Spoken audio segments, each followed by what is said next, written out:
સમાચાર જામનગરથી કે જ્યાં માર્કેટયાર્ડ બહાર મગફળી ભરેલા વાહનોની લાંબી કતાર લાગેલી જોવા મળી। જિલ્લાભરમાંથી ખેડૂતો મગફળી ભરેલા વાહનો સાથે ઉમટી પડ્યા।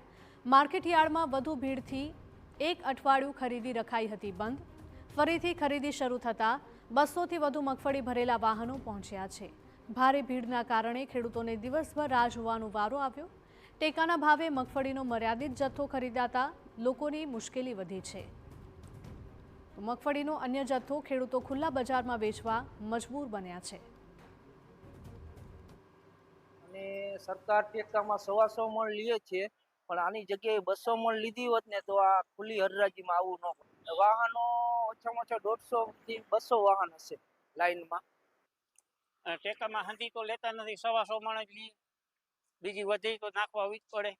24 કલાક અમુકને થઈ ગઈ છે, હજી ચાલુ કરે તો થાય ને, કેટલા વાગે ચાલુ કરે? 24 કલાક થયા તો પડ્યા છે અમુક। ખેડૂતોના મતે સરકાર દ્વારા ટેકાના ભાવે મગફળીનો મર્યાદિત જથ્થો ખરીદતા ખેડૂતો અન્ય મગફળી ખુલ્લા બજારમાં વેચવા મજબૂર બન્યા છે।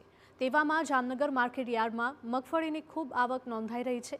એક અઠવાડિયા અગાઉ એક સાથે આશરે 400થી વધારે વાહનો આવતા ભારે ભીડ સર્જાઈ હતી અને મગફળીની ખરીદી અટકાવાઈ હતી। ફરી મગફળીની ખરીદી શરૂ થતાં એક સાથે 200થી વધારે મગફળી ભરેલા વાહનો સાથે ખેડૂતો માર્કેટયાર્ડ ખાતે ઉમટી પડ્યા છે। ઘણા ખેડૂતો વહેલી સવારથી જ માર્કેટયાર્ડ ખાતે પહોંચ્યા, જેના કારણે ખેડૂતો ઠંડીમાં મોડી રાતથી મધરાત સુધીમાં કતારમાં ઊભા રહેવા મજબૂર બન્યા હતા।